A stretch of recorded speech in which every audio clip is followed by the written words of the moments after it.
We do have a ton to get through in this episode. Common sense is finally prevailing. There was controversy this month, Dave. I'm not particularly excited by that. Secrets and things on set. I haven't told them anything. I think this is just good times all round. Every Doctor Who is liked by somebody, and that's a really good thing. Davo, my doctor. I know we disagree on this one. First world problems, Dave. I get why fans are asking those questions. Oh gosh, that's actually quite a lot to talk about. It doesn't compute. It's the elephant in the room. That's okay. Fandom versus the BBC. The cardinal sin. Moving along. Lunch. Hello, and welcome to The Doctor Who Show. I'm Dave. Hello, Dave. I'm Rob. And this is our episode for April of 2026, where our topic, it's time to do another book, Rob. It's the new adventure, Blood Harvest by Terrance Dicks. Yes, looking forward to this. And just a quick note that we did record a synopsis for it a few days back. That's on our feed if you want to go and check up on the book before you hear our review of it in this episode. Absolutely. So both our synopsis and our chat about it will include spoilers. So if you want to go away and read Blood Harvest first, you're very welcome to do so. And in fact, I know, Rob, there are people out there who message us and say, sorry, I always listen to your episodes straight away, but I haven't finished the book yet. I want to do that, so I'm coming to you shortly. So I know some people do read the books ahead, but if you don't want to do that, the summary is out there. Yeah, that's fine. Thank you for the download in advance. You can listen to the news, though, and the short topics before we get to the review. You can, and in the meantime, you can also listen to our recent episode of List Makers, our Gin and TARDIS on Warriors of the Deep, which we saved after a massive audio moment there, Rob. That was a very stressful 12 hours for us. Certainly was. And we should have another List Makers in May. Well, we will have another List Makers in May, and we also hope to be bringing you our delayed Gin and TARDIS on the telly movie, which we hope to record sometime next week. Good stuff. Let's keep going then, Rob, with the news. And I'll just start by mentioning that there has been a bit of a 20th anniversary, and that is the anniversary of David Tennant turning up as the Doctor. It is slightly terrifying to think that David Tennant's time on the show is now as old as an unearthly child was when we watched The Five Doctors. Yeah, it's nuts, isn't it? I mean, this got me thinking. I remember when Tennant first appeared and that's right, Barcelona. I just wasn't sure at all when he popped up, Dave, because I had gotten so used to Eccleston and I was sort of pissed off that we were losing a Doctor after a year. That was like unheard of. That was crazy. And initially I was angry at Eccleston, because all the news about what had actually happened wasn't out there. The facts weren't out there. I was like, I'm not sure who this Tennant guy is, and I'm pissed off about Eccleston leaving. I was really at 6s and 7s. But pretty soon, once he got into the role, I thought, I think this is going to be okay. And it's hard to believe that is 20 years ago. I mean, in another 20 years, Dave, I will be 70 years old, which seems inconceivable to me sitting here now, but that 20 years went pretty quick. So I'm thinking, oh no, I'm genuinely terrified. I'll be 70. I'll blink and I'll be 70. No, that's ridiculous. Yeah, I'm not going to go down that path. Look, it has definitely been interesting to look at the coverage of this. I have noted that a lot of the coverage is all about the 10th Doctor and Rose. Partly, I guess, because Rose was there at the start and it is the 20th anniversary of that Doctor and Rose season. But it is a shame because I think that there are better seasons with Martha and Donna. And also a few people have sort of made the comment, was this the start of, in inverted commas, real Doctor Who as we now come to know it? Because they sort of did the Eccleston era, which I love. It's one of my favourite, if not my favourite, New Who seasons. Maybe 10 pips it, but yeah, it's up there. But they sort of did something that was, by what came later, a quite traditional season of Doctor Who. Then Tennant comes along. It's a quite different take on the Doctor. It's where they really start to just put the soap opera stuff, the romance in the Doctor. Is clearly no longer sexless or embarrassed about sex. It's like, well, he actually could shag his companion. That is on the cards, ladies and gentlemen. Is that the sort of the start of what I think we now think of as New Who? Yeah, I think so. And I think it's because Eccleston only did do the 1 year. It just sort of gets brushed aside in some people's memories, and Tennant just took over. I mean, Tennant was for New Who what Tom was for Classic Who. Whether he's your favourite or not, yes. you can't argue that was the sort of the peak popular Doctor, the one that everybody in the general public recognises is Tom or Tennant. Oh, yeah. I was reading comments from a school teacher recently because they were talking about how their students reacted to Doctor Who 20 years ago and how they react to it now. Now, they don't even seem to know it's a thing. And 20 years ago, every child apparently in the schoolyard was talking Doctor Who and playing with the toys and all of that stuff. So it was hot. It was damn hot. Yeah. It's been 20 years. Rob, a piece from you, please. Yeah, I've got some news from a screening of the Daleks Master Plan episodes that were found over in the UK. This was an event recently with panels and such. And Paul Vernices, who you were talking about in our last monthly ep, Dave, explained on one of these panels that the recovered episodes were discovered to be not the originals, but cutting copies, which I'm led to believe are basically prints used for technical review before duplicates would then be struck for overseas distribution. And this has led Vernices to point out that there were more copies of episodes floating around than previously thought. And why is this important? Glad you asked. It means that although the internationally distributed reels have become the most common source for episode recoveries over the years because they were safely overseas, away from the grasp of the BBC. There's now this idea that more prints were struck in general, these cutting copies. So even though the BBC junked what it had on file, there may have been another print somewhere that may have already gone into someone's collection or out into the wild somehow after they'd been reviewed for overseas distribution and the striking of new prints. And I thought, oh, this is very interesting. So even though the BBC has said, yes, we erased this episode, there could be a cutting copy of it somewhere else in the UK. I did hear something very similar spoken about on the Diddly Dum podcast, where they had a guest who does a lot of work on missing episodes on, and he made a similar comment, and this was the first time I'd heard about cutting copies. Me too. I had that moment of, yes, that means that logically there could be more copies of them out there.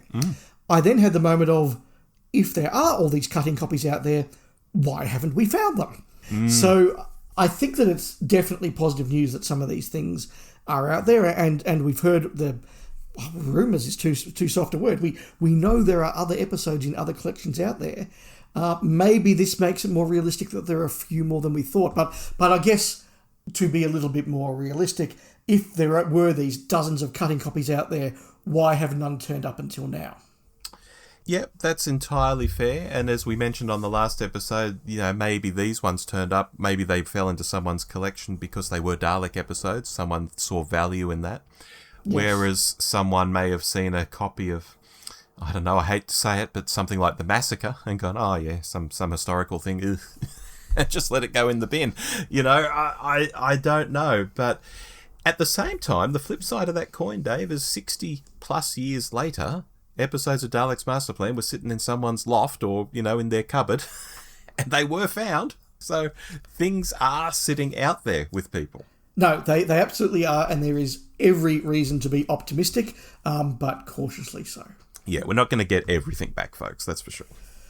That's sad. Yeah. But I've come to terms with that a long time ago. Yeah, me too. We'll move then on to short topics, and segueing very, very nicely, I want to talk about the Daleks Master Plan. It's worth noting, I think, that this has been one of the most wonderful and positive experiences I've had in Doctor Who fandom for a very long time. It's fair to say that even if you pare away and avoid most of the properly sort of the performatively toxic conversations in fandom about news stories and all the rest of it, there's still been a certain amount of controversy about the last few Doctors and the last few seasons of Doctor Who, but this was a very uncontroversial thing. I'm sure there were fans out there who were completely uninterested in the Daleks Master Plan episodes. They didn't watch them, they didn't engage, they were just off somewhere, not involved. That's fine, peace be with them. But for those people who did watch them, there was near universal acclamation for them. It was a shared experience globally around the world, and it was just kind of wonderful to have that. That said, at this time, there is not only no legal method for anyone outside the UK to watch these two newly discovered episodes, but there has not even been an acknowledgement by the BBC that it should try and do this, and I find that extraordinary. Well, they can be seen on the American Doctor Who YouTube channel, which is geo-blocked to the rest of the world. That's true. That is true, yes. Aside from that, though, yes, the rest of the world may as well not exist. Yes, and I don't want to labour this point, but as I said last month, if Doctor Who wants to consider it a global brand, I get that things are more complicated than 2013 when the last episodes came back and they were just put up on iTunes and the rights and royalties and all that thing has become far more complicated. I get that. But to not even have a line in the press release that says, we know that the Doctor has fans all over the world and we are working diligently to find a solution to allow them to view these episodes, not even having acknowledgement says to me that concept of Doctor Who as a global brand is dead. That's a shame. But what's not a shame is how bloody good these episodes were. Yes, we couldn't watch them in Australia. And in fact, I was in Thailand at the time they dropped. But a friend of the podcast who is well known for pirating Doctor Who episodes in the 80s, came out of retirement and sent me a copy, which I forwarded on to you, Rob. Yeah. And I get the feeling from social media, most people outside of the UK and America did, like life, find a way. Yes. And I was happy to see it back. I had some comments on it last month. I'll sort of tease those out a little because people did comment about my comments last month. Like I said on the show, this isn't a personal grail of mine. That would be, as I've mentioned earlier in this show, the massacre. And part of that is because we already had Dalek's Master Plan episodes in the bag. You know, not only did we have the full audio and we had the novels, and I say novels plural because there were two of them, folks. There was a part 1 and part 2. We had the telesnaps, but we already had full episodes already. Even now, when you watch episodes 1 and 3, which were great to watch, I'm putting my hand up, they were great to watch. But we've always had episodes 2, 5, and 10. You know, they've been on DVD for ages. So when you watch 1, 2, and 3 together, you realise there's nothing you see in the recovered episodes that you haven't already seen in the part 2 that we already had. We already had seen the Doctor, Katarina, and Stephen getting around doing stuff. We'd already seen Brett Vian. We'd already seen Campbell. We'd already seen Mavic Chen. So it was kind of easy to imagine episodes 1 and 3. Unlike something like My Grail, The Massacre, where even still photos are hard to come by and we have very little sense of it as in a visual sense. So The Massacre appeals to me both as a story and also from the angle of seeing something genuinely new rather than something we already knew a little because we already had episodes of it. I don't know whether people seeing these episodes and are blown away because they haven't seen episodes 2, 5, and 10 that already existed. Like, we already had those. I know you would have seen them, Dave, but just in a general sense, am I making sense? I think that, whilst I disagree with you vehemently, I do understand where you're coming from, and I do think you're making sense. I do think that there are people who haven't seen episodes 2, 5, and 10, because they were last released on the Lost in Time box set, which was a very long time ago, and 5 and 10 were released on the Daleks Years VHS tape, which was an even longer time ago. So I think there are people who hadn't seen those before, and that is a genuine thing. Look, this was a holy grail of mine. Daleks Master Plan has long been a top 10, if not a top 5 story for me of all time. So I was very excited to see it, and I actually do think that it did add stuff that we hadn't seen before. Look, you're right. Had we seen the Dalek base before? Yes. Had we seen Brett Vian before? Sure. But the planet Desperus was something that we hadn't seen before, and that was something that was completely, I think, unlike what any of us had imagined it to be like. So that was very cool. But even within that, there are aspects of Hartnell's performance, Courtney's performance, the Daleks' performance that you never capture and you never see on audio. There's a great moment where there's a confrontation between the Supreme Dalek and Mavic Chen, and the body language in that from Chen and the Dalek, where the Dalek's sort of all twitchy and angry at him, and then he insults it and sort of almost literally backs off and then sort of glares at him. He's brilliantly directed by Douglas Camfield, the great Douglas Camfield. As others have observed, in the audio, particularly in part 1, Brett Vian's seems like this very cold and ruthless character, but when you can see Nicholas Courtney's facial expressions, you get a sense of the character underneath that. We hadn't seen before the stuff back at the Earth's control station that misses the message from Brett Vine. That was really cool to see. Mm-hmm. There were some shots of the spacecraft flying through, hyperspace. That was very cool to see. But beyond all that, I just think watching episode 1, 2, 3 in order added again to episode 2 as well. Like, you just appreciate the story that is unfolding and the epic quality of the story that's unfolding. And I was very excited by it. Oh, look, it's super duper watchable. I don't want to come across as like saying it's a terrible story or something. Good God, no. And look, yeah, a shout out to those desperate scenes, especially what is like sort of a matte painting moment where you've got sort of, hills in the background and stars in the sky, but they've sort of overlaid convicts coming towards them with torches. Yeah. And I'm like, oh, that's very clever for the 60s. That's very good. Yeah, absolutely. There's lots of little gems in there that are really exciting. Since then, I have not only watched episodes 5 and 10, but I did have quite a bit of driving to do on the weekend, so I did listen to all the other missing episodes on audio. And look, that took me back to being a kid at the local Doctor Who club and getting the audio copies, the very scratchy bootleg audio copies of episodes 1, 2, 3, 4, 5 and 10, which was all they had, and trying to make out what was going on in those episodes. And to now be able to see it is wonderful, but listening to the story again just reminded me of how properly epic it is, how it builds over those episodes. There's then the Christmas pause for the Feast of Stevie, and then a build up again.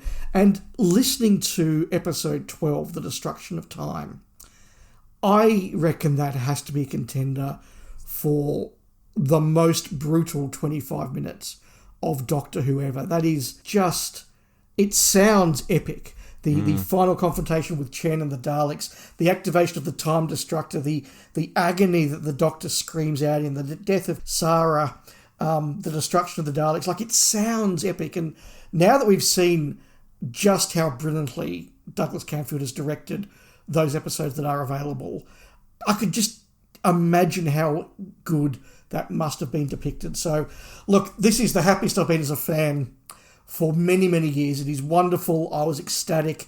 Again, I got to message my dad and say, hey, they found these episodes of Dalek's Master Plan. I've got copies. And for him to sort of look at me and go, I'm really looking forward to this. It's been a long time since I've seen them. It was just a wonderful moment. So I'm ecstatic. I'm happy. But also, I come back to my starting point.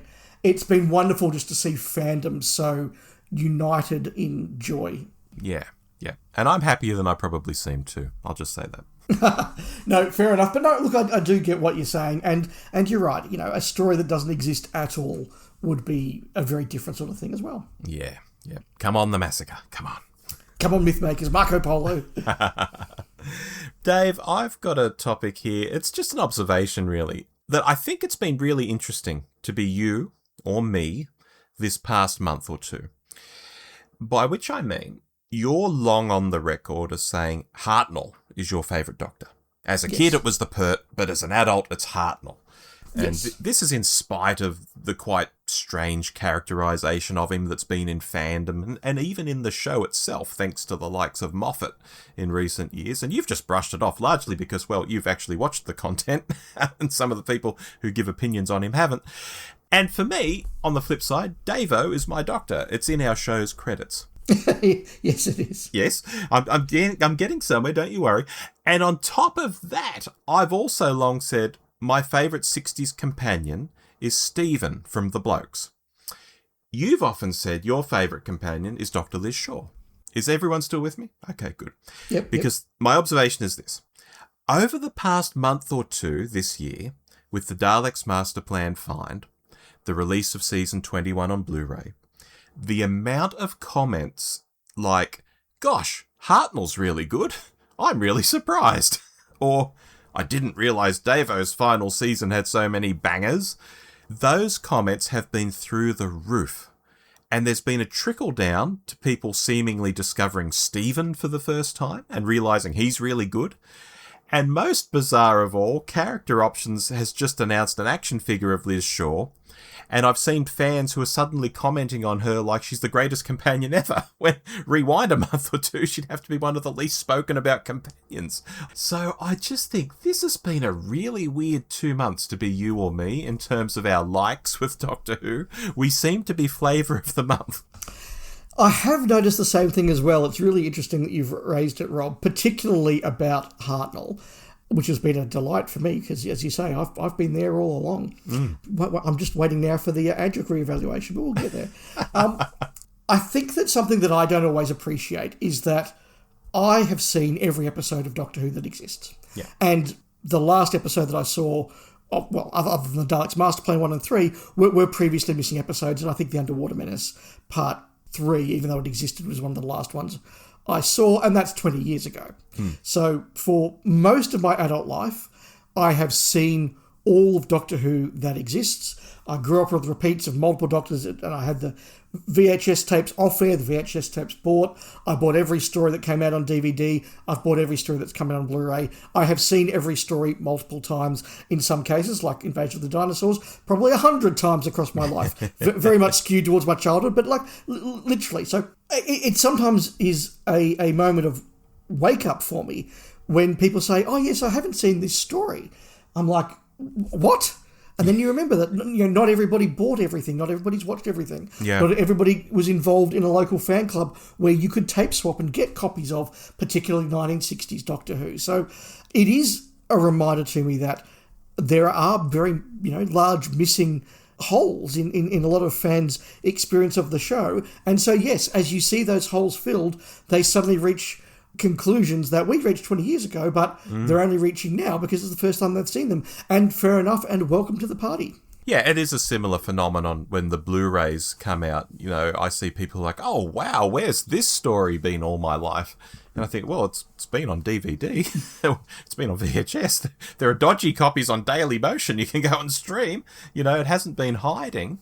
But yeah, everyone does come to these things at different times. Absolutely. No, absolutely. So that has been quite wonderful and leads me neatly into my second short topic, which is... It does. Not intentional, but it does, yes. Oh, I was going to give you the credit there, Rob, for your wonderful show notes. It does lead me into talking about watching the Season 21 Blu-ray box set.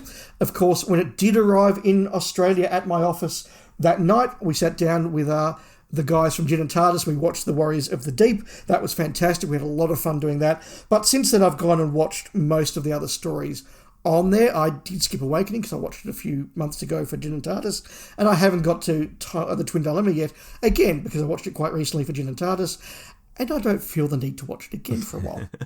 Not many people do. Look, I'm not somebody who's coming to this and saying, oh my God, Season 21, where has this been? I have long said that Season 21 is in my top 3 or 4 Doctor Who seasons, or has been for a very, very long time. And particularly that run of 4 stories of Frontios, Resurrection of the Daleks, Planet of Fire, Caves of Androzani, I will put up there as one of the great runs of classic after classic Doctor Who stories. I think, when you look in there and you've got Bidmead's writing, you've got Holmes's writing, Grimway knocks it out of the park, I think, with Planet of Fire. You've got the production values really ramping up, and that's when JNT's in his 4th year, and he just knows what he's doing, and he can make the budget sing.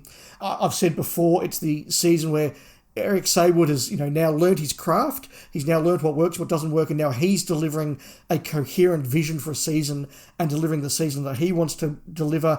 Davison is at the absolute height of his powers. Fielding knows what she's doing. Strickson knows what he's doing, and that balance between the 3 of them is fantastic. They're intelligent stories. They're great stories. And look, Davo isn't my favourite Doctor. It's not my favourite era, but those 4... Those 4 are just bangers, back to back to back to back. And I just had a great time actually sitting down and watching them back to back to back to back over the course of a week or so. Just loved it. Yeah, well, I have a confession to make. I'm a very bad Davo fan. Because although I had every intention of cracking the box open that first weekend after it arrived and watching Warriors of the Deep specifically after you and the Melbourne crew did the Gin and TARDIS on it, I had to shelve that idea for other reasons, and literally weeks have gone by and I still haven't opened the Blu-ray Oh, set. no, Dave. Rob. Yeah. Partly because it's not like I haven't seen these stories, although granted Warriors is going to be a special case because of the special edition. But it's also partly I know I'll want to sit on the lounge for a few hours and really immerse in the extras and get into that. And that opportunity just hasn't been on the table. So it's been put off again and again and again. I will get there one day, but yes, I am a very bad Davo fan right now. Well, I look forward to hearing your reaction when you do get there. I want to quickly give a shout out to the restored special effects on Resurrection. Now, it's not the complete big re-edit that was done on Warriors of the Deep, but they have redone a lot of effects for Resurrection. They've done some on Frontios and the others as well, but they're quite minor. Resurrection's had all of the model work and the like redone, but credit to them, although they've taken those models and made them CGI and modern, they've stuck to the spirit of them. The Dalek ship still looks like the Dalek battlecruiser we knew. The space station looks like the battlecruiser or the space station we knew. So they've done it in a really loving way. And also, I've just got to say, this is the best set of behind the sofas that I've seen for a very long time, because the person who annoys me by explaining the plot to everybody isn't there. Very good. I'll take us out now, Dave, on short topics. I think it's always nice to get a reminder about things that aren't top of mind. For example, how shows can hit people in different ways you'd never predict unless you've lived the same experience as them. And I was reading a comment piece in The Guardian recently about Doctor Who, where a parent finally connected with their autistic son through the show. And the opening lines of this piece is what caught my eye, and quote, "The film Elf is a no-go in our house. My son interprets it as a psychological horror story of a man who is telling the truth but is constantly disbelieved." And that just grabbed me straight away. I thought, oh, that's great. Yep. It goes on. He loves The Traitors and rewatches entire series of it, knowing who the traitors are, and it gives him autonomy and comfort watching the game. Any other kind of conflict on screen, though, and he'll leave the room or wind it forward. I tried to explain there are no stories without conflict, but it made no difference. But then it came to Doctor Who, and I've stopped quoting now, this is me talking again. It came to Doctor Who, and the kid saw something in the way David Tennant operates in the show. And this kid described him as fizzy, which is also how he describes his own thought processes. So he saw himself in Tennant. And it went from there, like the structure of the episodes made him understand conflict, how conflict works, and the mother could use the TARDIS as a metaphor for different things. And it's a really nice story. And I just thought, this is a reminder there can be levels of meaning in art that might or might not be deliberate, and interpretations that people draw, again, from things that might not even be there. And they're things you might not even see yourself. But they can be quite profound for other people. And I thought this was a really interesting column. I really enjoyed reading it, and it was just a nice thing all round. No, Rob, you sent it to me as part of our prep for the episode, and I had to read it. I agree. It was just adorable and lovely, and something that in a small way I could relate to. So I really appreciated it. Yeah. We all come at these things differently. Yeah. No, absolutely. Rob, it's now time for our main topic. Yes, I'm looking forward to this. So, as listeners will know, we have decided every 6 months we are going to do one of the books. We are now due to come back to a virgin new adventure, and we did pick Blood Harvest by Terrance Dicks, released in July of 1994, the 28th book in the range. Now, this is the second of 3 that Uncle Terrance does do. I think important in the history of the New Adventures, this is the one that they used to launch the Missing Adventures. So it does tie directly into the very first Missing Adventure, Goth Opera, and was certainly marketed at the time as this is the one that you need to get so that you can get into the launch of the Missing Adventures. And that does lead to an interesting little bit of context, but I'll come back to that in a moment. Rob, why did we pick this one? Well, it was one of several that we could read, and I was happy to go along with it because we'd recently done State of Decay on the podcast, and I knew there was a tie in there. I also knew there was a tie into Goth Opera, which is an MA that I've read, and the cover had fascinated me for a long time, sitting up there on the shelf. And I'm always down for reading an NA these days, as I've read so few of them, relatively, so it's always good when I can, chalk another one up. So with this being one of the options, I was like, yeah, this one feels right to do now, particularly with us doing State of Decay recently. No, fair enough. We'll get to our memories in a moment, but had you read this before? No. Oh, interesting. I didn't know that. Okay. So look, let's move then into our memories and our thoughts. And I guess I'll lead off because mine go back further than yours, very apparently. Yeah, I still have comments. No, fair enough. So look, I do remember reading this at the time. As listeners know, I was very into Doctor Who fandom at the time. I was very into the New Adventures at the time. And there was an excitement around fandom at this idea that, hey, they're doing the Missing Adventures and we're going to get new books with our favourite Doctors coming out, and they're launching it with Paul Cornell's book, Goth Opera. So that was really exciting. It was something that we were looking to. It was one of those books that I can remember people wanting to grab. And it also came at a point when I think the New Adventures were wavering a little bit. They'd sort of had not a rocky first couple of years, but they'd certainly taken a bit of time to find their feet and worked out what worked and what didn't. By 1993, they were absolutely hitting their stride. I mean, 1993 is almost just hit after hit after hit.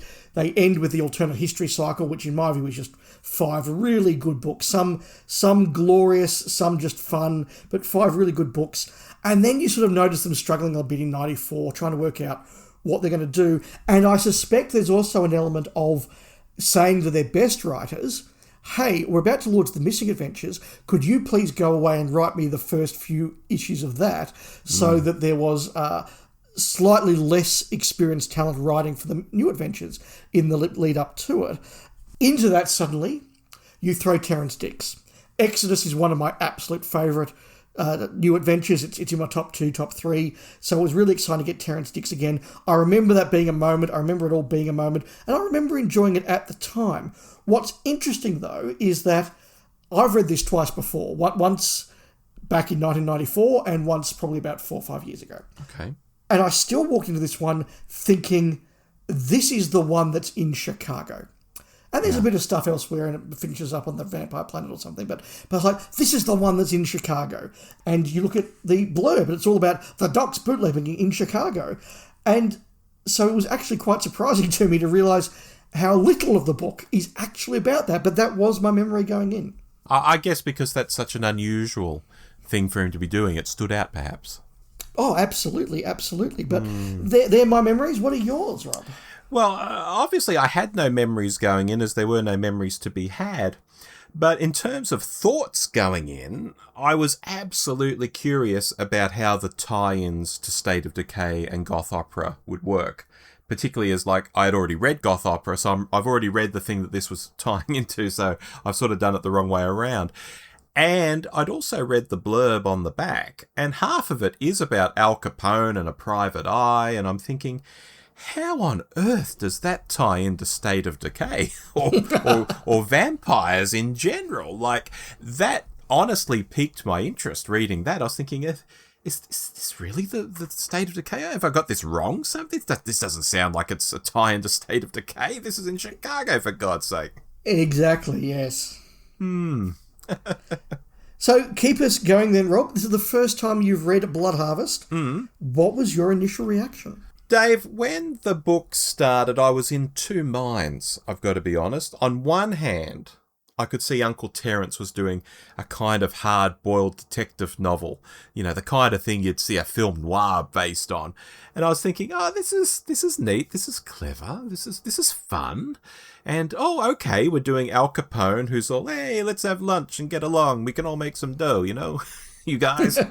When the reality was he was a touch more brutal than that. But all of that was fine. Then we get to Docs. And this idea that Sly and Sophie are brewing booze in the TARDIS and running a speakeasy. And then Ace blows some guy's head off and kills him. The Doctor's like, yeah, this is fine. And I'm thinking, okay, I know Ace changes in these novels, but I haven't been around for that. So this Ace seems kind of jarring to me, and this whole concept of them running a speakeasy and not just turning up as travellers, that feels a bit weird. But the more I read, the more I understood the necessity of what they were setting up. The Doctor needed to be taken seriously by Al Capone to have a seat at the table and all of that. But for a little while, the basic concept of the story seemed quite weird to me. Not weird bad, just weird. I really wasn't sure where the hell this was going.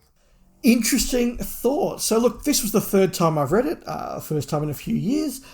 I will say my initial thought as I read it was just, I'm having fun reading this. Mm. And it wasn't in any way a chore. It was just, I would get to the end of a chapter and I'd go, oh, I kind of really want to know what's happening next. Or I'd see that the plot had flipped back to the vampire planet and it was like, oh, I want to see what Benny's up to now. And I just found it really, really easy. As you said, that initial opening, which is where Dix does do the first-person narrative from Dekker, and it is done as a hard-boiled detective novel, it was a rainy day in Chicago, the sort of rain that would fire, it was that sort of a thing. And you and I was reading in the voice and I go, this is really fun, and Terrance Dicks obviously loves this genre and he's having a lot of fun with it. Cleverly, I think he does subtly transition out of that first person after a couple of chapters, and I think it would have been very hard to sustain, but he does just delve into it a little bit, and it does just ever so often feel like watching a noir gangster film, and suddenly Dekker's first person commentary is just in there talking about what sort of a day he's having with these guys, and it's a lot of fun. But I was genuinely surprised, even coming back on the third reading, I was genuinely surprised at how frequently the narratives flipped between the Dr. Ace story on Earth and the Benny story on the Planet of the Vampires, and how engaged I was about both of them. But still, as you said, just sitting there going, hang on, Dave, remind me, what's the connection here?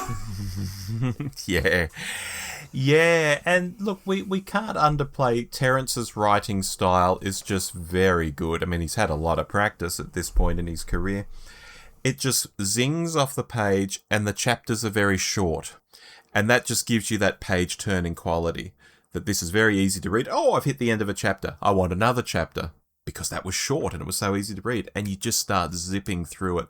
I found this so much easier to read than other NAs I've read, and I'm not putting down other NAs, other PDAs I've read, or EDAs, or MAs, any Doctor Who novel. This was a lot easier to read than many of them I've read. Absolutely. So let's keep going with the Chicago plot. We'll talk about that for a little bit more. But I also just want to reaffirm that it's obvious that Terrance is having fun with this novel. He clearly likes Chicago Gangsters. He clearly likes State of Decay. He clearly likes The Five Doctors. I do think towards the end he is starting to have a bit too much fun. We'll get there, but in this one I think he's having just enough fun, and you can see it with the fact he knows the audience he's writing for, and he puts in these little things like he has a chapter in there called Escape to Danger. Yeah, he has that classic moment where the police constable says to the chief, "Well, these things sort of disappeared with this strange, I don't know, a wheezing, groaning sound," and he gets to go, what sort of idiot will come up with a description like that? And you just go, it's a really funny moment. So I do like that Terrance is having fun here. Oh, there are more, Dave. Someone's going to blow something up and they jump behind a sofa, and someone says this is best done behind the sofa. Right. There's a no, not the mind probe moment, and there's one moment where the committee of three is doing their chant, and they get to the third line, and one of them says, "Oh, let's just not do this. It's getting on my nerves." Yes, he's absolutely having a lot of fun. For the most part, stays the right side of that. The interesting point there, though, and you touched on this in your comments earlier, Rob, is that it does do something Terrance Dicks does a couple of times, which is it has the Doctor making pals with a nasty piece of work from history. In Exodus, the Doctor befriends Hitler. Yep. Or at least pretends to befriend Hitler. Here he pretends to befriend Capone. Does that work when you're having so much fun? I think it does because of the portrayal. Like I mentioned earlier, Capone is almost cartoon-like. He's kind of like your favourite uncle most of the time, which doesn't jive with the history at all in terms of how he did business. I mean, yeah, there are stories of him being nice to his neighbours and doing good in the neighbourhood, and that sort of thing. But he was a nasty piece of work. And in general, Dix has written him as an extremely likeable sort of rogue. So it kind of comes across as okay that the Doctor's pally with this guy because he is a likeable rogue. Whereas I think if he was written in the strictly historical way, it would look really bad for the Doctor to be friends with him. Yeah, I think it's done differently to Hitler in Time Worm Exodus. Right. Because in that one, although the Doctor has ingratiated himself with Hitler and the Nazis to find out what's going on and why history's been changed, and he needs to sort of, use that authority to get there. It is regularly broken up with the Doctor saying to Ace, I don't like what I'm doing, or Ace will meet someone and go, that guy seemed quite charming. The Doctor will go, no, that was this person and they were actually a horrible individual. Or, Ace would go out into Berlin and see the abuse of a Jewish store owner or something. So there was this sort of regular thing, and then it ends up with the Doctor effectively betraying Hitler and setting time back on its one thing. Whereas with this one, I think Dix kind of thinks that Capone is just a bit of a cool dude, and it doesn't ever quite. Although you do have that moment when he does beat his two aides up with a baseball bat, which is quite nasty, you never quite get that regular condemnation.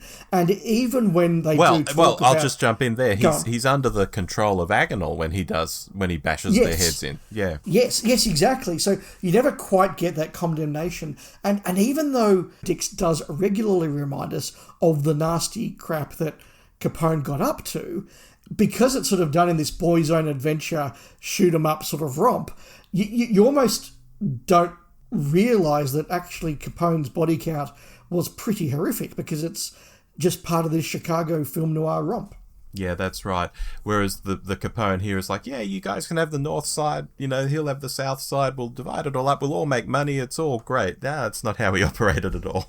Yeah, and even when the Doctor's like, you didn't have to kill him, it's the way we do business, Doc, it's just how we do business, Yeah. So you do sort of get that contrast. And look, I don't mind, because I always think the Doctor messing around with people in history is just fun and just a cool part of doing the time travel shtick. But it is interesting that Dix, I think, kind of admires Capone a bit. Yeah, I think that too. Look, I want to talk the Doctor because we've mentioned him now. I think outside of the whole, I run a speakeasy now, and Ace shoots people in the head and that's fine, and I hate guns, but I'm going to shoot up a bar at one point. Stuff like that. Broadly, I think this still comes across as the Doctor to me. I could imagine Sylve acting out most of the scenes. Not all of them, but most. Maybe I was wondering whether that's due to Terrence Dix's "you just write the Doctor," and it's actually my brain that's filling in the blanks and putting Sylvester in there. I don't know. But broadly, I was fine with the Doctor in this. Perhaps more unlike Ace, as I've already touched on. But I thought the Doctor was good in this. It's a very interesting mix to have the manipulative, planning ahead Doctor of the New Adventures, which was well established by this stage in the range. We're at book 28. We're almost halfway through the range. So, but to see that Doctor written by Terrence Dix in a very traditional style makes for a very interesting contrast, because this is a Doctor who knows that Agonal is probably going to be here and he's setting a trap for him. And he's ingratiating himself with Capone so that he can try and defeat what Agonal's trying to do in creating the violence. The Doctor's trying to de-escalate that violence. He wants to get close to Agonal so he can trap him with his little MacGuffin that he's got to trap him. And he's way ahead of him. He sent Benny off to the vampire world to do Benny things that he knows is all going to link up in the future. And ultimately, he knows how this story is going to end because he's seen it previously. We'll talk about that. But seeing this arch-manipulator Doctor, but written in the kind of the happy-go-lucky, you just write the Doctor style of Terrence Dix, was an interesting contrast. There are lines in there like, if I keep running this speakeasy, I think I'll become the first alcoholic Time Lord. They're just crazy bits of dialogue in there that I was like, oh, okay. And I think it is a testament to Dix's experience and sort of self-confidence as well, because one of the things as you grow up as a fan of the New Adventures, you realise is how incredibly young a lot of the writers of these books were, and how incredibly new to writing most of them were. And so they were writing very serious, very earnest books where if you're talking about the arch-manipulator Doctor, it's got to be very, very serious and very, very dark and even more serious now. Whereas Terrence can go, look, we're going to do some serious stuff and he's going to do some manipulation, but we can have a gag along the way, guys. Like, chill out, relax. It won't undermine our serious story if the Doctor has a gag along the way. And I think that is the sign of experience. Yeah, look, I completely agree. We've mentioned just now Ace and Agonal. Which direction do you want to go in from there? Oh, let's do Ace. Let's save Agonol for the end, and we can use him to segue into the next segment. Okay. I've already touched on this. Again, I haven't read enough of the NAs to really experience the changes in Ace over time and see this as a very natural way of acting. But in this, Dave, she's a killer. She's quick on the draw. She's deadly accurate with a gun. She likes a bit of casual sex. I wasn't repulsed by this. To be honest, it's still handled pretty tamely, even with all the repeated references to her lingerie and wearing a teddy. Aside from perhaps the attempted rape scene, which got a bit, are we going there? Seriously? Seriously, Uncle Terence? But the bottom line for me is she's not the Ace of season 24 to 26, and that was somewhat jarring for me as a first-time reader of this and having not read all the NAs. Yeah, that was something I didn't really pick up on because I was there for the journey. I was there when Ace left in Love and War, when she was angry with the Doctor. I was there when she came back into seat as Turbo Ace and having spent time in the Space Marines. So it made perfect sense to me. And again, if anything, I thought that Dix actually did write her with a bit more personality and sort of traditional Ace than, again, some of the very serious young writers would write Turbo Ace with. Look, I, like you, did have a moment of pause for thought in the attempted rape scene. I think that Dix stopped it just in time. Yeah. And I don't mean that just in time for Ace. I mean just in time for the reader as well. I think it had gone any further, it would have gone from this is a moment of tension and a reminder that we are dealing with some horrible, nasty, criminal, scum of the earth type people. It could have gone beyond that and got quite nasty and inappropriate. I think it was just the right side of the line. Yeah, just. I emphasise just. Yes. Yeah. And look, I think there'll be some people who say it did cross the line, and it depends on whether you think those sort of things are appropriate in fiction. My general view is that these things happen in the world. They're horrible, they're hideous. We wish they didn't happen in the real world, but they happen in the real world, so they shouldn't be excised from fiction. But yes, it ran for Terence particularly for a rompy, fun boys' own adventure with Al Capone. It was like, we've gone a little bit far there, Terence. Yeah, well, that's the thing. There is this sort of, as you say, rompy fun thing going on. Al Capone is cartoon-like. The henchmen are a bit dim. It's on that lighter side. And then you get that scene in the cat house with Ace, and it's like, this has gone very serious. And I know this sort of thing happened in this era, just the same as the St. Valentine's Day Massacre happened, which is obviously in the book as well.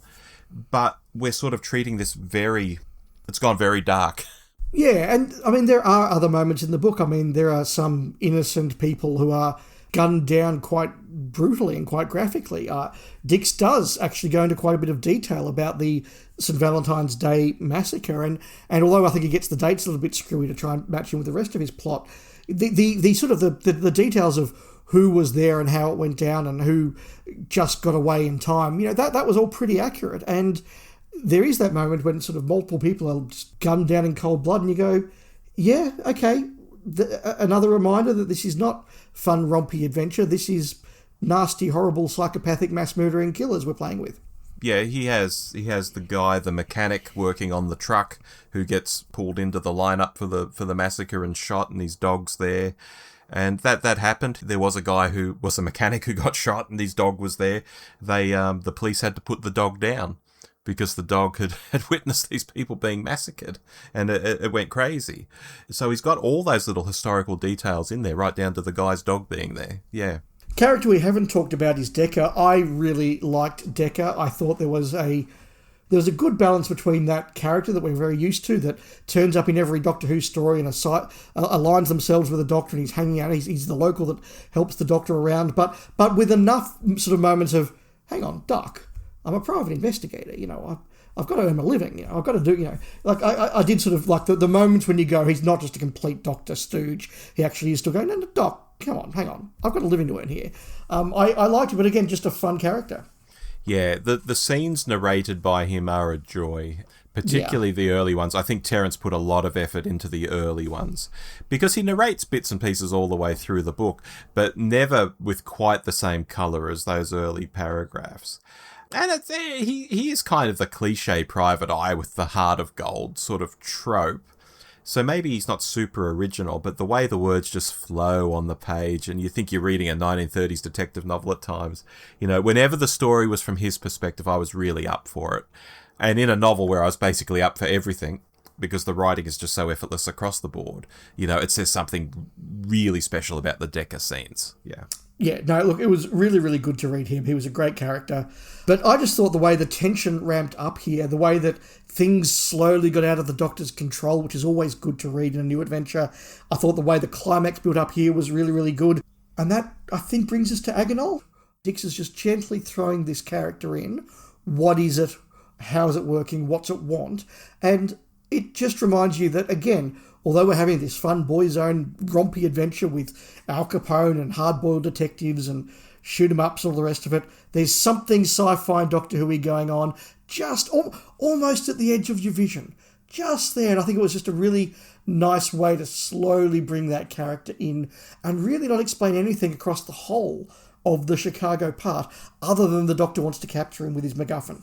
Yeah, I find Agonal is kind of like other Eternals we meet in Doctor Who. He's kind of empty and there's not much to him. And I'm not sure whether that's Terence being more interested in the story. You know, do you remember State of Decay? Do you remember the Five Doctors kids? And just going down that path and just writing a very bare bones villain. Like, oh, he's tall and thin and he's got red eyes and he amplifies evil. Job done.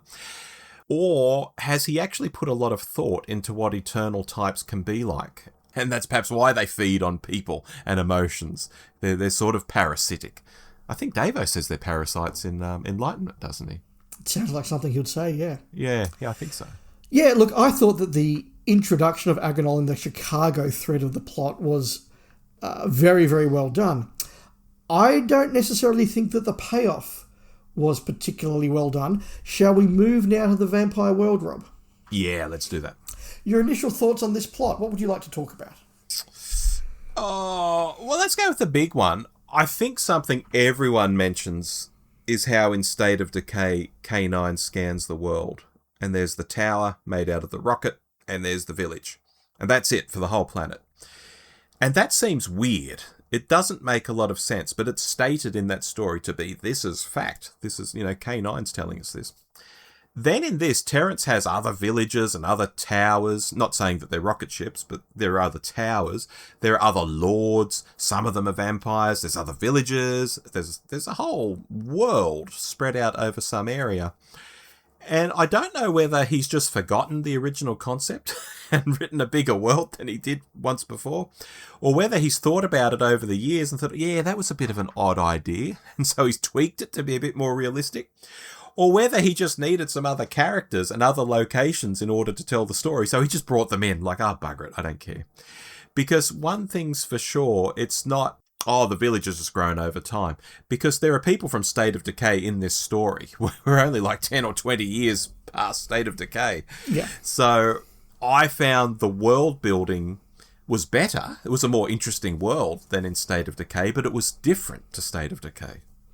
I certainly remember, both at the time and frankly ever since, there have been fans who've been quite upset about this retconning of State of Decay. And I remember reviews at the time, they were like, well, it's his own story, how could he get it wrong? And look, it's a fair criticism, but I think that it doesn't take much imagination to assume that there was a lot more to the world of State of Decay than what we saw, simply from a point of view of, if you're going to have a society where on a semi-regular basis, people are taken away to be guards, people are taken away to have their blood drained, you've got to still have enough of a population to have a sustainable agriculture and a sustainable breeding population and not sort of all die out because, you've sucked the blood out of all the women of childbearing age. There clearly had to be, people cultivating cattle and sheep and crops. It clearly all was out there, and whether what K9 called one village we would call a city with suburbs. You know, it's not hard to get past this idea that there was more stuff out there. And maybe the villagers knew that there were other villages out there, but you're not allowed to talk about them. You know, we're not allowed to talk about strangers. Like, okay, that's a bit of headcanoning. I don't care, because it makes for a far more interesting story. And when you've got a book, you're not constrained. I mean, the reason why the population in State of Decay looks like 6 people is because it was only 6 people. You know, there were 5 speaking parts, about 7 extras. There were 13 people on this planet. The selection, where everybody has to turn up to the inn to be selected by Orcon, is 13 people, and that's ridiculous because he takes like 4 of them away, and you're not going to be left, you know, running a village with 8 people, all of them male.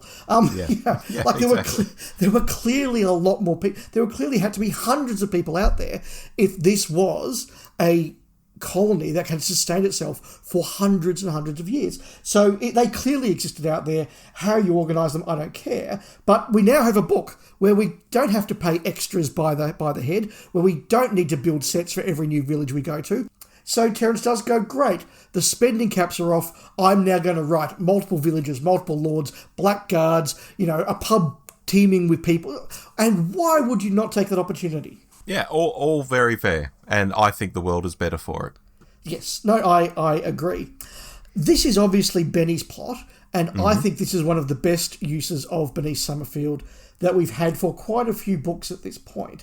It gets back to Bernice Summerfield being a very capable character who absolutely can carry an entire narrative by herself. Anything that has Benny not just being a sort of an archaeologist in the background or a quick mention, oh yes, I'm an archaeologist, I can speak Martian, but actually going and doing archaeology is always wonderful. The way that she deals with the villagers is wonderful. The way she deals with the special guest character we'll get to in a moment is particularly wonderful. But that balance in Bernice between bravery and, you know, a little bit of terror here and there, extremely competent, but not, you know, she's not the Doctor, she's not perfect. Just really, really good. And when I was away from Bernice, I found myself looking forward to getting back to Bernice in the same way I was looking forward to getting back to the Doctor. Okay. I guess like the new version of Ace, I've got limited Bernice exposure. I'm not dumb to Bernice Summerfield, but I could probably count the books I've read with her on one hand. So I was working hard to keep just an idea of how she looks and speaks. You know, I was using sort of Lisa Bauman in my head to try to just imagine. It's easier with someone like Romana. You know what Lila Ward was like on TV. But here I'm trying to imagine this character as much as I can. And she came across fine. I mean, she gets into some scrapes. She's got a good line here and there. Yeah, it was interesting when she went out in the field and was digging up the bones of the great vampire and stuff. But she didn't blow me away. So I don't know whether I'm just, if this is a really great example of Bernice, whether I'm just not into Bernice or maybe I haven't read enough Bernice. I don't know. I don't want to say she was reasonably bland, but she didn't stand out to me. That's an interesting comment, and it's an understandable one, because you're right. This is Bernice well established. Okay. And so it is, I suspect, like watching a TV show that you've watched a lot of, and a character comes along that you enjoy, and you just enjoy that character being that character. Mm-hmm. But if you're only watching that episode for the first time, you're kind of like, well, okay, well, what's this person's deal? I think that's quite reasonable. But as somebody who has, you know, grown up with the Bernice Summerfield character, I just thought this was her done really well. Not you know, oh my God, this is an amazing, innovative, wonderful use of Bernice. Just, this is Bernice being Bernice, and it's just fun to see her being Bernice. Yeah, that makes sense to me. You mentioned a character there. I intimated the guest character in this. Did you know going in that Romana was in Blood Harvest? No, I didn't. In fact, that first scene where Bernice encounters the mysterious stranger in the cloak, I had no idea even at that point that would become Romana. No, I also didn't know the first time I read it, and obviously I did the second and the third. But I can remember that being a big deal again, just like, hang on, Romana's back. How cool. And obviously you don't have to pay Lila Ward. You can just get the character back. What did you think of it all? How did that go down with you? It was an interesting character to pop up for me, because obviously I've seen all of her TV stories, and this is set, relatively speaking, I think not a super long time after Warrior's Gate. So I had that Romana kind of fixed in my head, and I think it fit. when she's being haughty or she's mixing with nobility. I could pretty much picture that spot on. But like Bernice, it felt at times she was, at times, just generic female saying generic things in generic situations. So put another way, nothing jumped out and made me think, oh, that is so Romana, or anything like that. It wasn't some sort of tour de force for Romana. It was just, this is Romana, and I think they've got her pretty right, but it's not grabbing me. I agree. I think it was nice to have Romana in here. I think that Terence captured her perfectly well. But my enjoyment of the character was more about other people's interaction with her, particularly Bernice's interaction with her, than Romana herself. I liked the way that Bernice found her a bit haughty and a bit annoying, a bit up herself, and kind of had to deal with that. I thought that was quite fun. I liked the way that Romana's naivety of real people and real world situations occasionally had to be punctured by Bernice, which is like, well, of course they're not going to agree to that. No sane person would agree to that. And Romana's like, well, why wouldn't that? That's the sensible thing to do. That's not how people work, Romana. Like, I liked those interactions. That, I think, was much more interesting to me than Romana herself. Yep, very fair. I note here that the tower in the book is the tower that Terence scripted as a tower with mini turrets that were the rockets, not the one that, as we discussed in our talk about State of Decay, is basically the entire Explorer rocket is basically the whole tower. yeah, they got that one wrong. I like that Ivo and Kalmar came back, and I was kind of cringing that Tarek's son, who basically looks like Tarek, was there. And it was like, oh, that's a little bit too much there, Terence. But nice to see Ivo and Kalmar again. Yeah. Yep, agreed there. It was a nice section of the book. Maybe it was because we had recently watched State of Decay for the podcast, but I felt I was picturing it really well, and I felt quite immersed in it in a general sense. Yeah, me too. My one detraction from this, and actually no, I've got two detractions from this. My first detraction from this is that as we got further into this plot and we started to get the meetings with the lords and all the rest of it, I did lose a little bit of track of which lord is which, like which one's Varys and which one's Sargon and which one's the old one. And I did find that those lord characters merged together in a way that the peasants didn't. And that did mean that when Sargon was sort of doing the whole, I'm a lovely old historian, I'm like, well, obviously you're not. Obviously that's going to be a twist. And then it was like, I'm actually Agonol. I'm like, okay. Which one were you again? That didn't quite land to me. Yeah, it gets a little bit convoluted there, I think. I completely agree. And my other criticism is that as amusing as it was and as good an idea as it was to have Agonol trying to revive the great vampire and grow him in an old Bacta tank or something, the fact that when he does, the doctor basically makes him burst from his tank early and he flies into the sun and disintegrates in the space of about a paragraph, I did sort of think, well, if you've gone to the trouble of bringing the great vampire back to kill him off because, oh, whoops, I flew into the sun, bugger. I was just like, that's not a climax. Like, compare it to the doctor's trapped with Al Capone, who's just beat two people to a pulp with a baseball bat and is about to turn on the doctor and they've all pulled their gun and how's he going to get out of this one? You compare that to the great vampire's like, no, he's dead. It's okay, relax. Yeah, I know exactly what you're saying. At the same time, like the classic 1920s Nosferatu movie, where Nosferatu just gets up and there's the sun shining through the window and he goes poof into a cloud of dust.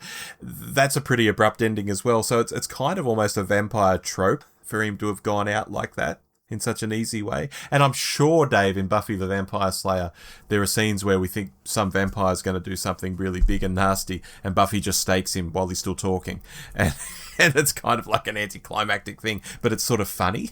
Yes, and I don't know if that's what Terence is going for, or if I don't know either. if it is just an anticlimactic thing, but I did think it was a bit. Yeah, I think Terence just wants to get to the Gallifrey scenes, as we probably should. As we should. Rob, what the hell was this segment about? When we get to Gallifrey, Dave, I was a bit, oh, okay, we're now doing the Five Doctors. Oh, okay, that was a surprise to me, because I knew about the goth opera thing and I knew about State of Decay, but now we're doing the Five Doctors. As people know, I'm extremely fond of that story on so many levels, so it was hard to dislike any of this.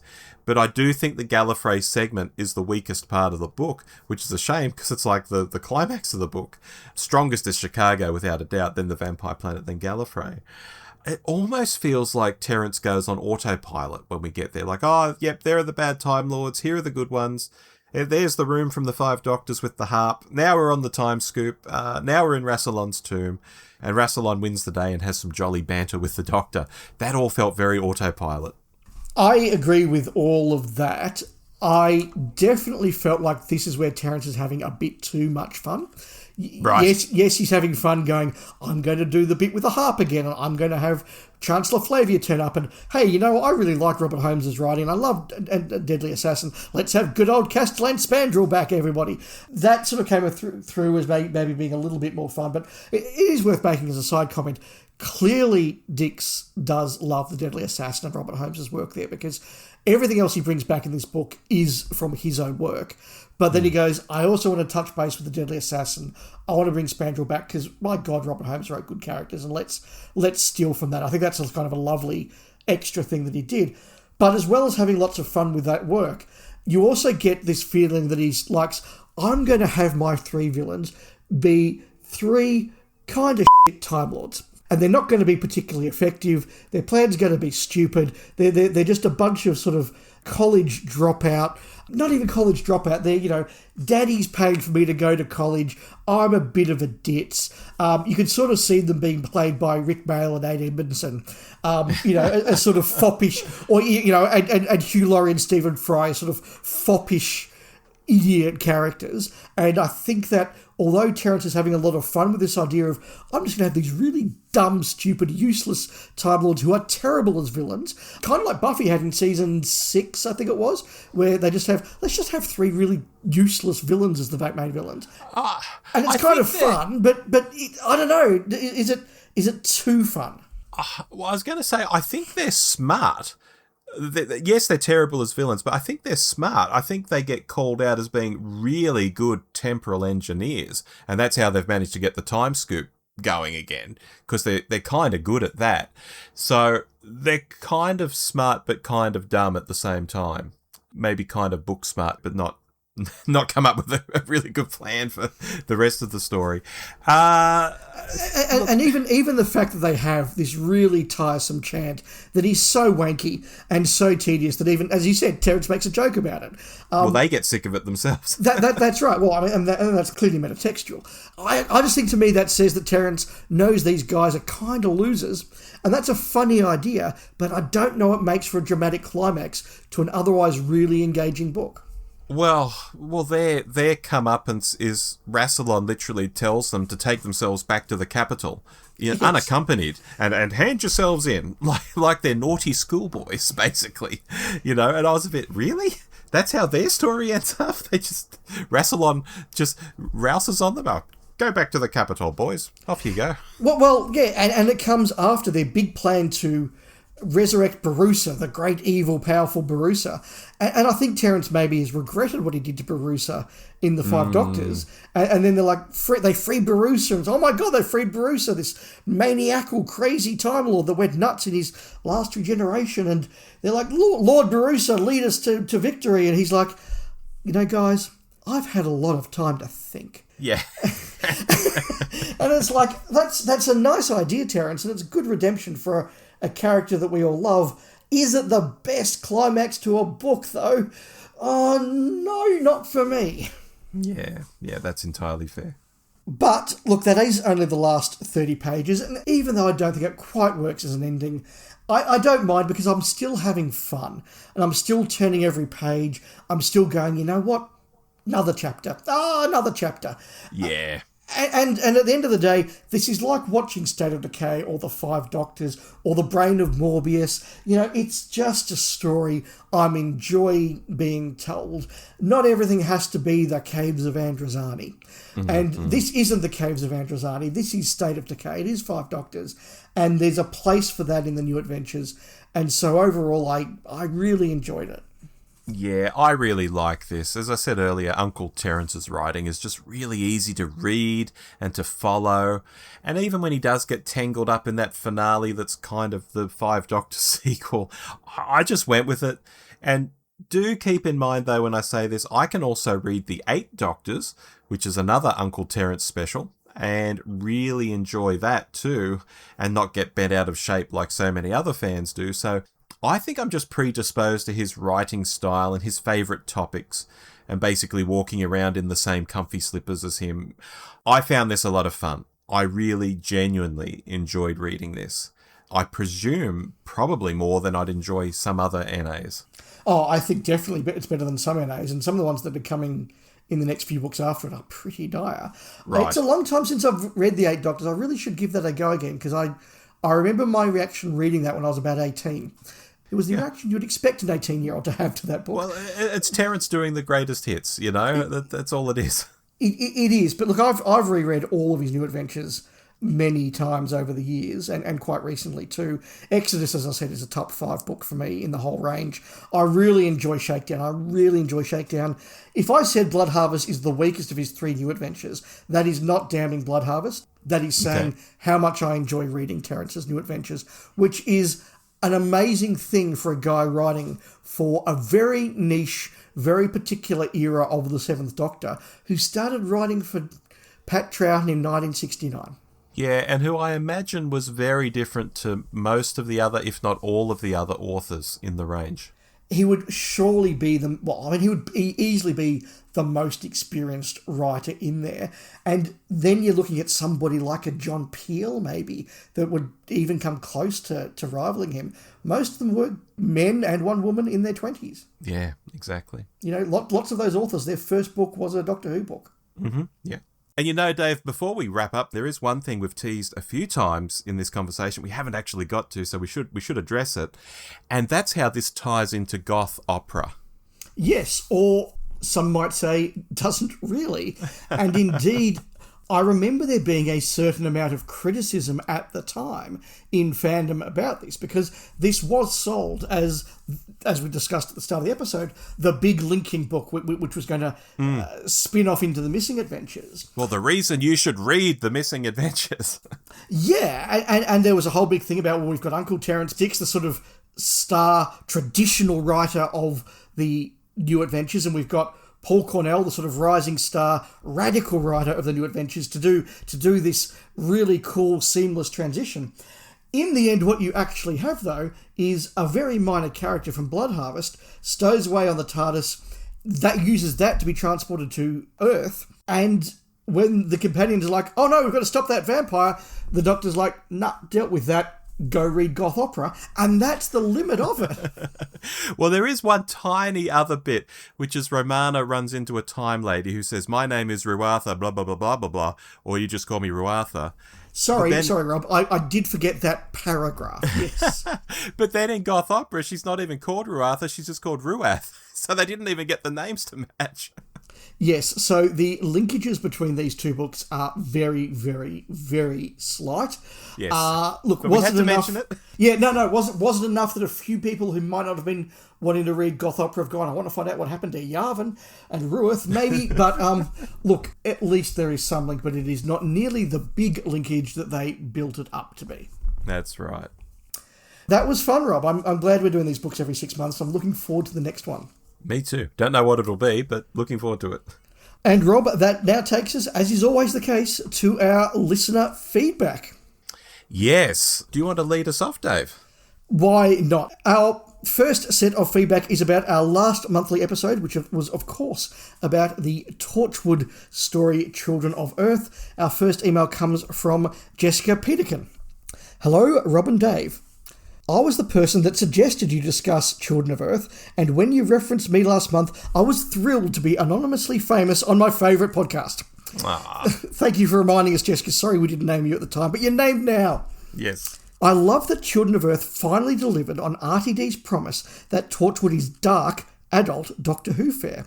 This really plays out in what Dave described as the Torchwood trio not quite fitting in with the reality around them, at least not at first. Jack keeps dying and gasping. Gwen is double gun blazing and dressed like an action figure. The first episode is full of 10th Doctor Rose, isn't this fun energy, and River's you watch us run vibes. As things progress, the trio never loses their cockiness. Get us into the room and Torchwood will save the day. Ianto even gives the 456 a classic Doctor speech on Jack's behalf. Look him up. But the enemy doesn't look Jack up and then turn and run like in Doctor Who. Instead, the 456 kills everyone in the building. The trio finally blends with the real world setting, and we are all in a dark adult place where the Doctor's standard operating procedures don't apply. I actually like what Gwen says about the Doctor turning away from this planet in shame. Harriet Jones shooting down the Sycorax ship is nothing compared to the horror happening in Children of Earth. Regards, Jessica. Thank you, Jessica. Glad that you suggested that for us and glad that you enjoyed what we said. Yeah, good stuff. I've got Scott Michael via Facebook. He says, great episode. I was a bit surprised Rob was not that excited by the Master Plan returns. I was totally stunned. More episodes from the only story never sold abroad, and an awesome story at that. It just seemed impossible on first reading. It was certainly great that timing meant we got the news first before most of the US, UK woke up, which is rarely the case with any Who news. Yes. Agree with both of you on the total indifference to the lack of new or more Doctor Who. The last 2 seasons were an utter dumpster fire, though the embers had been smouldering for some years before. And I couldn't care less anymore. I'm definitely in the camp of producing something decent or not at all, and would rather they just cancelled it at this point. I concur with Rob's point from an earlier episode that 2017/the end of Capaldi would have been the time. It's a spent brand that needs resting and reinvigoration. Bring it back in 2030 or something. Lastly, great to hear Dave recently revisited Sanctuary, one of my faves from the NA range, and very much looking forward to the Blood Harvest review. Not directly on topic, but an adjacent question, perhaps for an episode or mailbag response in the future. Dave, do you think if Virgin had held on to the license after the TVM, that the 8th Doctor books would have been better? I gave up soon after the change, as the quality of the books was nowhere near as good, and there were no familiar characters aside from an unformed 8th Doctor based on 50 minutes of screen time. Surely it would have been better to develop this Doctor in a familiar environment or world, see Spearhead or Robot, where other NA characters such as Bernice and so on were around to help the audience with the new literary doc, and giving authors some room to breathe in, developing that character in an established setting. I don't think that the whole range of 8th Doctors would have been better, but I do think that the first 6 months to year of the 8th Doctors would have been better, because my big criticism, and I've said this before, is when the BBC took away the licence, they basically jettisoned 6 or 7 years of world building, universe building that it would become great fun to be able to drop characters into. And to go back to a clean slate just felt like you've run a marathon and now you have to start again. And I think that's a shame. I think that they were quite wobbly. I mean, I gave up on the 8th Doctor books fairly quickly because I was just like, these aren't as good as what they were. Having now read some later down the range, I think they do get as good. But it took a while getting there. Yeah, and look, I am the resident EDA fan in the podcast because I bought them at the time and own them all and such. And look, I'll just say, in the first 6 books, you do have something like Vampire Science, which is a Kate Orman book, which is very good. You do have Alien Bodies by Lawrence Miles. That's in the first 6 books. And then if I throw in my guilty favourite of 8 Doctors, 3 of the first 6 books are really good to me. You know, so while I take on board they were ropey in a general sense, there are still some gems even in the first 6 books, and I'm going to stick up for them here and now.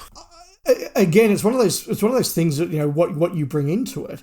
I think if you're coming in cold to the 8th Doctor books, that first 6 isn't too bad.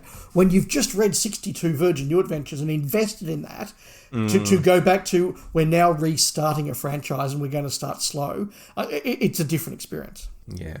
I think this was our most David and Margaret part of the show, Dave, just quietly. Oh, classic. We have via Facebook from Nick Pickering. Hi guys, I hope you're both keeping well. I am. Are you, Rob? Not bad, yeah. I'm afraid I had to pause the episode Torchwood Children of Earth because I realised I either couldn't remember it or hadn't seen it. So I've been rewatching the whole of Torchwood from Season 1, Episode 1. And I'm so grateful to you. I've got as far as Season 1, Ep 10 at the moment, and it is much better than I remember. In fact, I must have missed a few episodes the first time around, as a lot of it feels new to me. I've also dived into a series that I think, and please forgive me if I'm wrong, Dave has raved about, Babylon 5. I have the Blu-ray box set on my shopping list, but recently Amazon Prime in the UK has made the first series available for free. Oh my god, the writing and storytelling is absolutely top drawer. I only ever caught the odd episode when it was originally shown and never got into it, but this has to be, and again in my humble opinion, better written than any other sci-fi fantasy series. Thank you for great recommendations. I would never have revisited these things without your prompting, so thank you again, and please continue the great work with the podcast. Dave, I'm looking forward to the next episode of Spacefall. Nick, Rob and I are both fans of Babylon 5. I think we're both very pleased that you're enjoying it. Yeah, I replied to Nick and said, yeah, look, mate, we're both big fans. In fact, one of our first alternate galaxies is on Babylon 5. And Nick was like, oh my God, I've got an episode to go and listen to then, so that was something. Yes, as approved by JMS himself. People may doubt, but no, JMS listened to that podcast and I still can't believe that happened. No, me either. On our prequels episode of The List Makers, Brett Hosking via Facebook says, don't know how interesting it would be, but I wouldn't mind a prequel to Dragonfire to explain why Cain ran a shopping centre for thousands of years instead of looking for a dragon a couple of blocks away. A prequel going back to the Doctor, the Master and the Rani in their academy days could also be fun. I like those ideas, Brett. Good ideas. Mm-hmm. Richard Hardiman via Facebook says, I would love to see how Fenric was defeated originally. We know it ended with the chess match, but how did we get to that point? Good point, Richard. Yeah. Nick Pickering's back via Facebook. He says, thank you for a great fantasy prequel episode of The List Makers. I love these episodes and can't get enough of them. My list, for what it's worth, is as follows. Genesis of the Daleks, the descent of civilization into self-destruction. Brain of Morbius, there's got to be fascinating miniseries potential leading up to Morbius's execution. The Curse of Peladon, I'd love to see the story of Peladon from first contact to mineral extraction and the morality of more advanced civilizations taking advantage of the indigenous society. The War Games, oh my, there's a whole world or universe in what leads up to the War Games, a lot to unpack there. The Celestial Toymaker. In my opinion, the Toymaker feels like a proto-Q from Star Trek The Next Generation, and his earlier misadventures would be a mine worth digging, and poses the question, what would we do if we had demigod powers? Well, I think Star Trek asked that of Riker, didn't they, Dave? They did. Some really good thoughts there from you, Nick. I will say, I'm not someone who's listened to a lot of Big Finish, but the very best Big Finish story out there is the Davros set. If you want to see a prequel to Genesis of the Daleks, check that one out. For sure. Rod L. Pales via Facebook says, would love a prequel to Genesis and The Impossible Planet. Yep, good call. At the same time? Oh, that's an interesting idea. It's just me being silly because we're getting towards the end of the show. Sean Collicutt via Facebook says, I would like to see when the Doctor visited the monastery in Tibet before the abominable snowman. Also, a prequel to Morbius would be interesting. So there's another vote for Morbius. Another vote for Morbius. That's a good idea. Jonathan Riddle via YouTube. Excellent suggestions, gentlemen. Here are mine. One snap lies ahead.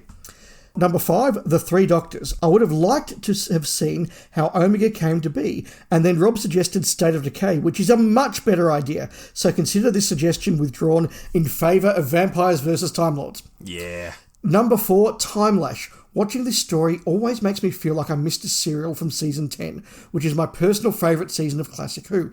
Just a sidetrack there, Jonathan. When I was a kid, and I'd seen Time Lash, I didn't understand there was such a thing as unbroadcast stories. So I was like, which John Pertwee story is this a sequel to? And I went through the list of stories. I go, well, I know it's not that because I've seen it. I know it's not that because I've seen it. I know it's not that because I haven't seen it, but it's got Daleks in it. And I've gone, well, it can only be the mutants. So I assumed for several years, by process of elimination, that the mutants was the prequel to Time Lash. It's funny how your brain works when you're 6. Yeah, it's great. Number 3, The Time Meddler. As much as Rob wants to see a formative master story, I would prefer to see the meddling mug playing tricks on historical figures and getting into and out of all sorts of comedic trouble. Number 2, Bad Wolf. Imagine the scheming pepperpots of Power of the Daleks taking over Satellite 5 amidst a backdrop of body horror and lethal reality TV satire. And you can see why this is my number 2 pick.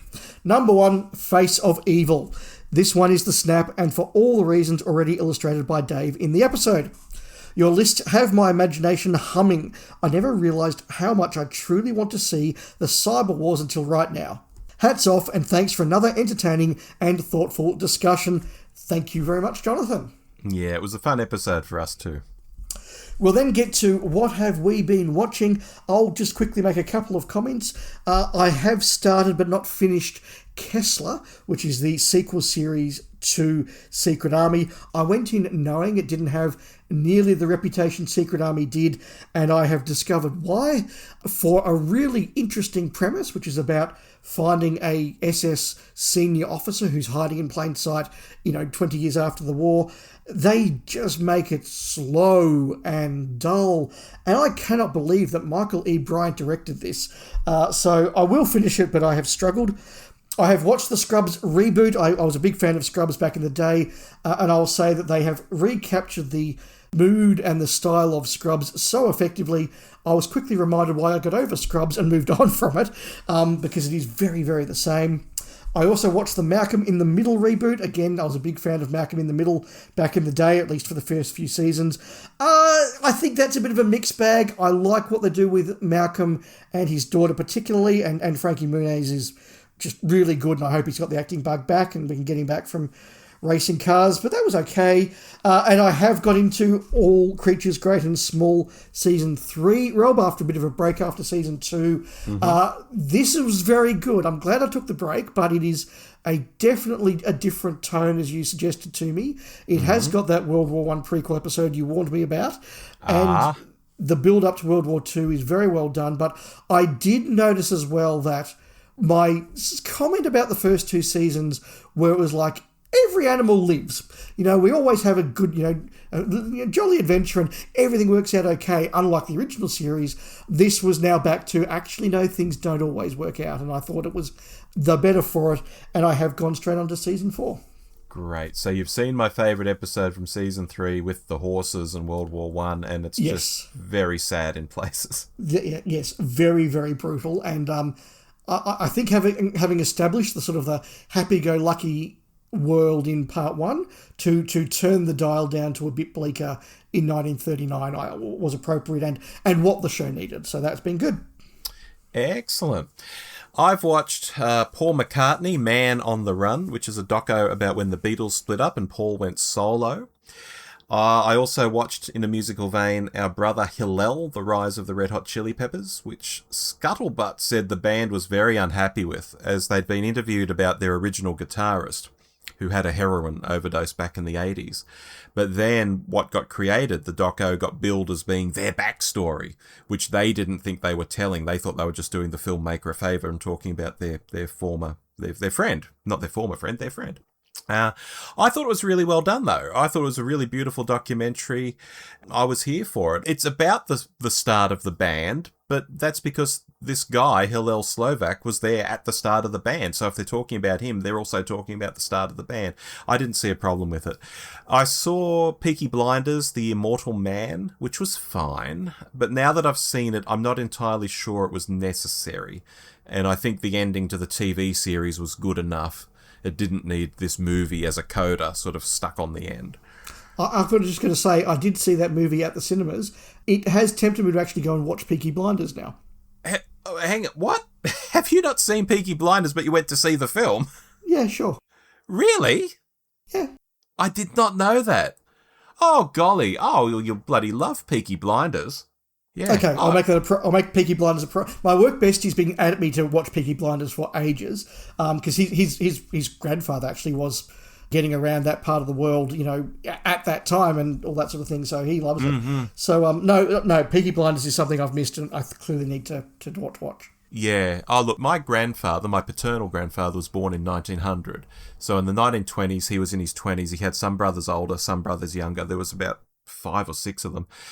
I've got pictures of them, dressed up in studio photography, and they look like the Peaky Blinders. They don't have the peaked caps on, but just the suits and the watch chains and all of that stuff, and the boots and all of that. And oh my god!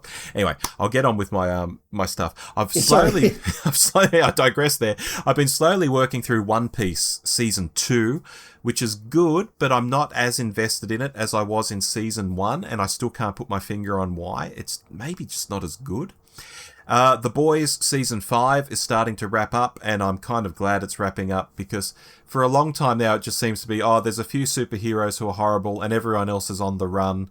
Rinse and repeat, rinse and repeat, rinse and repeat, season after season. I much preferred The Boys when there was just this gang of superheroes and they all hated one another and the fighting was within the group. Now it's... I don't like what it's become.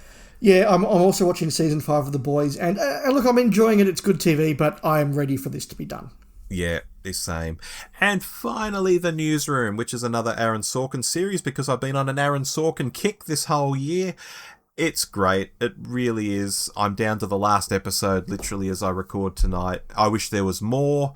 Although I will say I can see all the Aaron Sorkin tricks these days when I watch his stuff. I think, yeah, here comes the music, here comes the montage, here comes this character doing this. Yeah, I get it.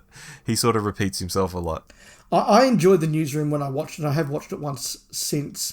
Its only fault to me is that Sorkin is very indisciplined in just, you might as well put it up in letters on the screen. Writer's message here. Yeah, I hear you. Well, that's our episode for April of 2026, Rob. I hope everybody's enjoyed it. We will be going from books back to television in May, where we are going to do a deep dive into a new episode of Doctor Who. Once again, as with our deep dives, we will have 4 nominations for you to vote for. So once this episode is out, check out our Doctor Who Show Twitter feed. The poll will be there. Get in quickly. Decide which one we're going to talk about. Rob, what are your 2 nominations? Dave, I've got 2 stories I don't have super clear memories of, outside of just a general vibe.